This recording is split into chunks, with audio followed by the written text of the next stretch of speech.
Alright, working on the Pontiac cylinder head here. I got this one finished up. Here's the bottom of it. Combustion chambers, the bowls are all nice and blended out to the valve job now. I did the turns on the exhaust. One of my subscribers asked what you do with the exhaust ports because of the heat crossover for the intake manifold. If we were going to do an all-out race head and we were worried about getting even flow, you would epoxy this passageway to the bowl here and then blend that in. And I don't like doing that on a street car because if you're not going to monitor the motor and look at the condition of that epoxy, I've seen it break off before and get caught between the valve and the seat, and it's catastrophic when it comes out. So we're not looking for hundreds here. We just want this motor to run really well, and these are pretty sweet heads. Here's the intakes. I went all through those. There's my gasket. And you get the gasket there. Gasket matched them perfectly.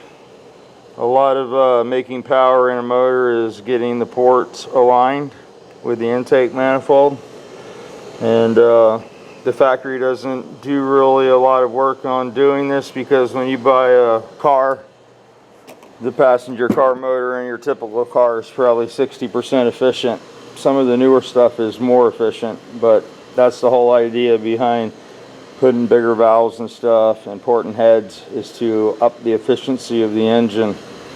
And you can get one close to 90% with a turbo. It's hard to do aspirated. But anyway, we put liners in. Where'd my valve go? There it is. We put liners in here to get a better fit on our valve stem. And I have to fluffer nut them a little bit to hone the bottoms of them. When you put these in, they seem to get flared out at the bottom. So this is a little deep burring tool here, and it just goes in and knocks the any edge there might be on the bottom of this. I try to push them in through the bottom here and get them as clean as possible, but they do get compromised. Those are very thin. They're liners, they're not guides.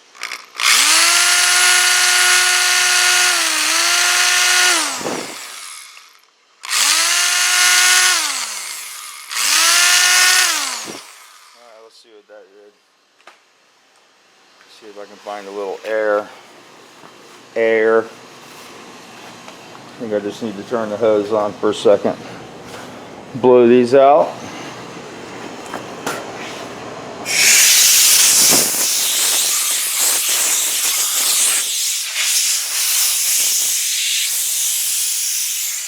Need a new fitting. I bought a new hose. I've been hiding it in my car from my son. So I haven't done anything to these. These look freshly cut.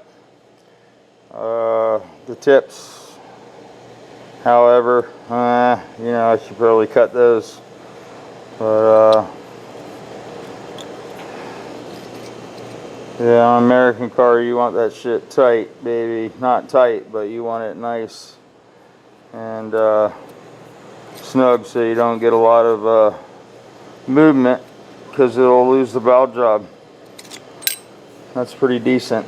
I'm going to ream them a little bit more and some lube. We'll wash it one more time with soap and water, and then we'll reassemble the head and take the other one apart.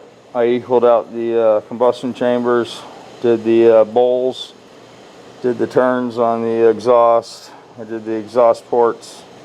Somebody was asking about the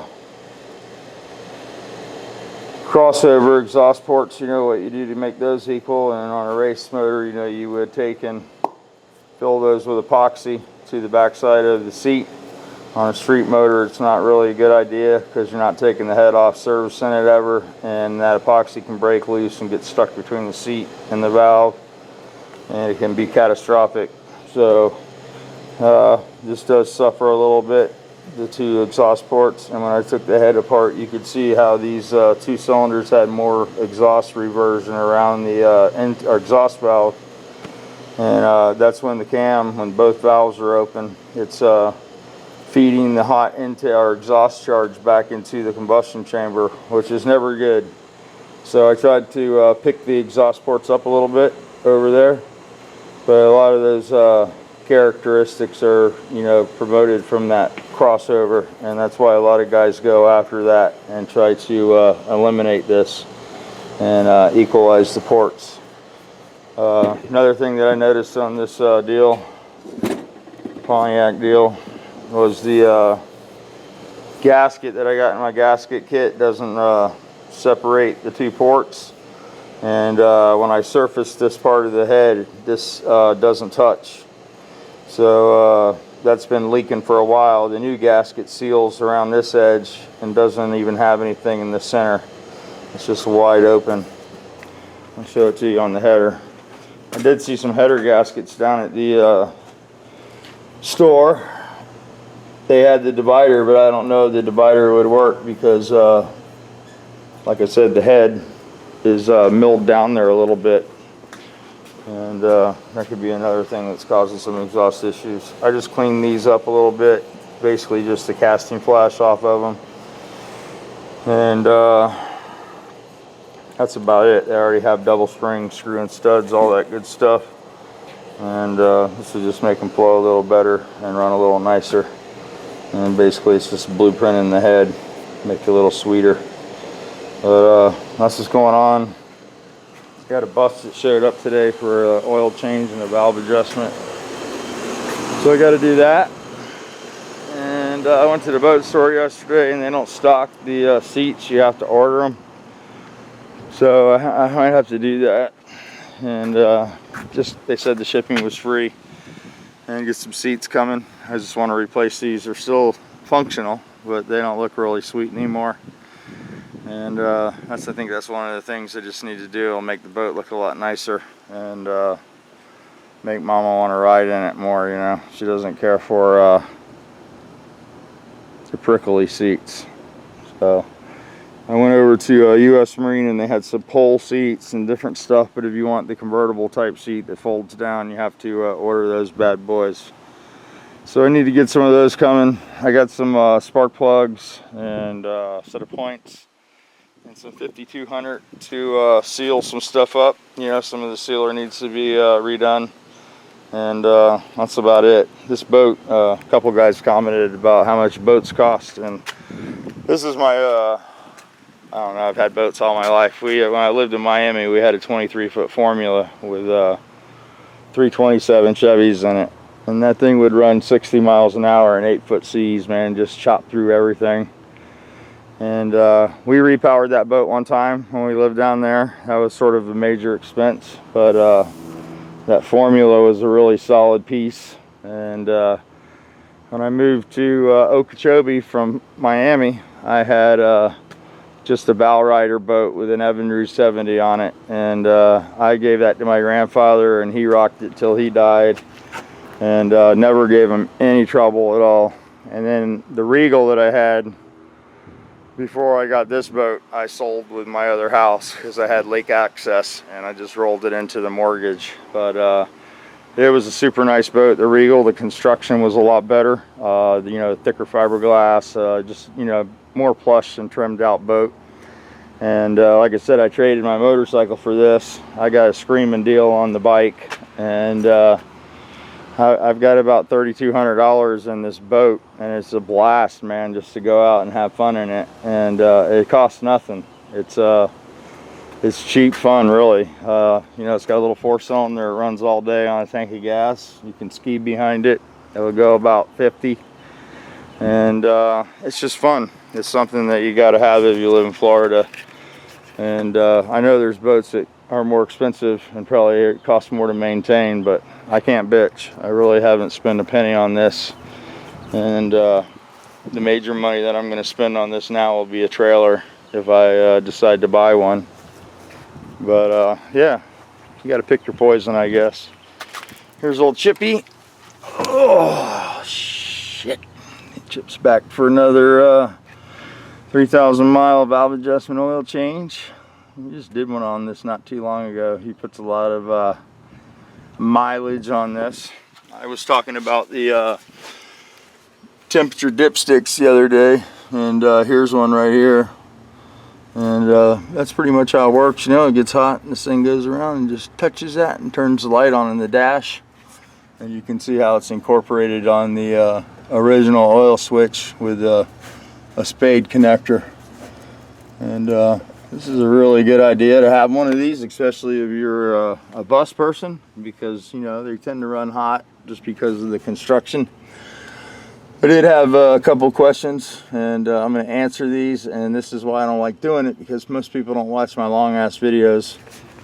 But I figured I'd go ahead and take this opportunity to answer some questions. I had one viewer want to know if he built a 2332 and he wasn't impressed with the power, and he wants to build a smaller motor now. And the problem I try to explain to you guys, if you go to a big motor like that, you're going to have to make an investment on cylinder head. You know, you're going to have to call CB up and get some wedge ports to have enough airflow to take advantage of the extra cubic inches. The bigger you make the motor, the harder it works the head.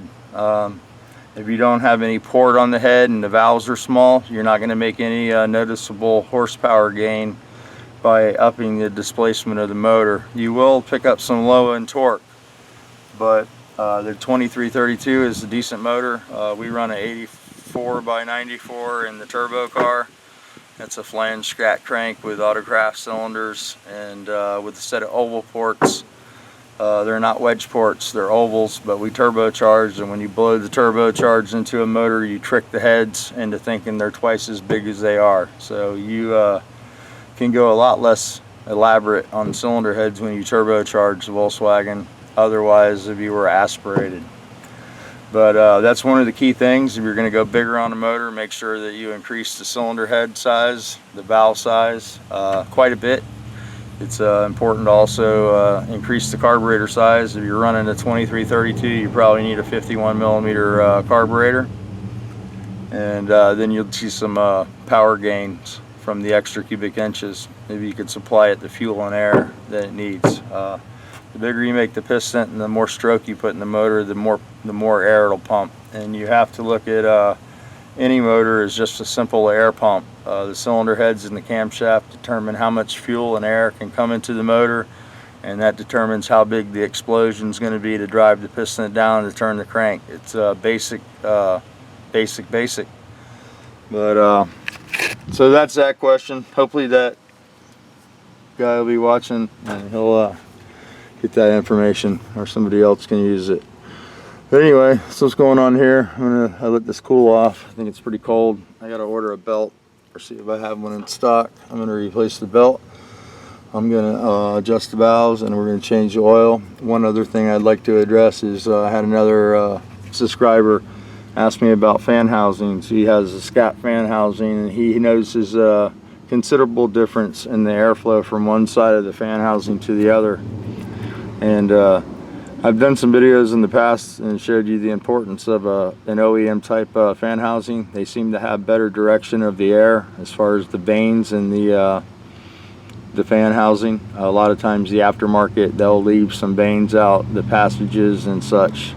They do make a diffuser for the back of the fan on some of these fan housings. It was available on a thing, and I think a few buses. It's like a little it's a bell that bolts onto the back of the fan housing that it causes a Venturi effect and draws more air into the fan, and that's one way to lower the temperature of the motor. But if you're running a performance motor, I know it's attractive just to buy all new sheet metal because it looks sexy, but it's best to get your hands on a OEM style fan housing and incorporate that into your build. You can also bolt nicer linkage to these. It has all the provisions for the bolt holes. The aftermarket fan housings, some of them have provisions to bolt the coil down, some of them don't. So there's benefits to hunting an original fan housing down. They are getting harder to find, but it's sort of an important tool when it comes to cooling the engine. The other thing that you can do is incorporate the Type 3 cooling tins on the bottom of the cylinders. That will help direct the air better over the cylinder heads. You know, that requires pulling the pushrod tubes out of the motor though, and it's sort of a major job. But the fan is where I would start there, and the fan housing would be you know, something to consider.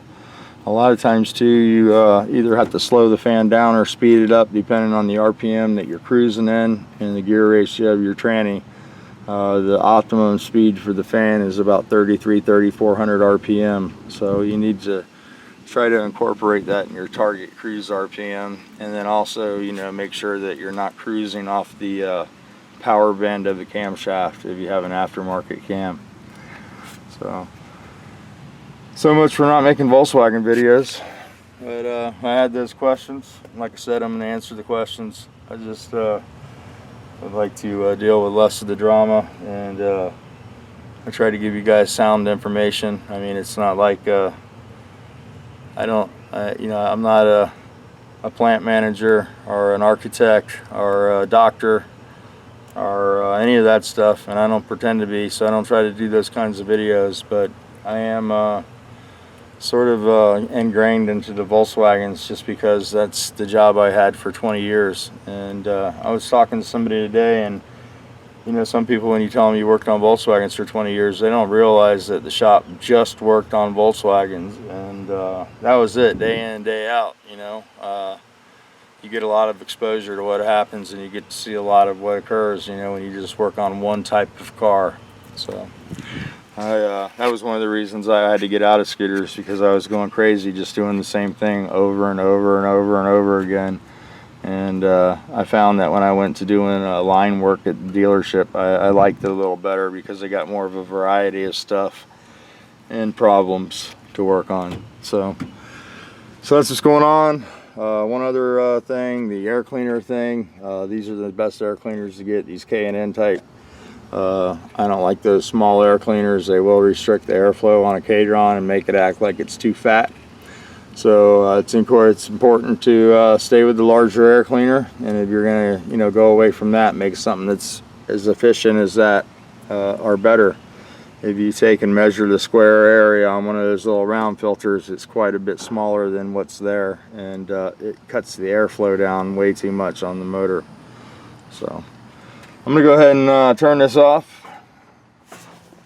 Going to take my afternoon nap, and I'll come out here and do this bus and work on this boat a little bit and reassemble that head. I have to soak the springs and clean those, but I'm going to put this head back together, and then we'll move on to the next one.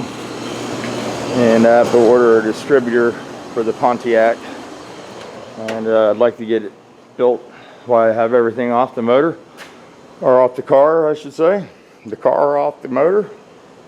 And it's a nightmare to bolt those headers up. I don't know about you Pontiac guys, you guys are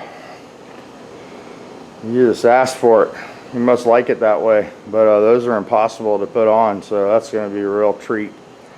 Hopefully the gasket will be really good and it won't ever leak, but I doubt that. So I like to start it up like this, so everything's pretty complete. The exhaust is on it, everything's pretty much where it needs to be. I think we just need a distributor and a battery and some gas.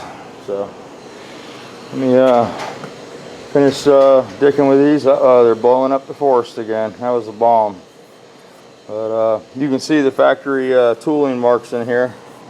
You know, that's what you're trying to get out of some of that stuff. Just smooth it out a little bit and just take all the sharp edges off everywhere so you don't have any detonation areas, stuff that'll stay heated during the explosion process. And it promotes less detonation this way. I think the compression's pretty low on this motor from this semi-Hemi chamber here. So, alright guys, I've rattled on. You guys try to have a good day. Push that record button. And till the next one.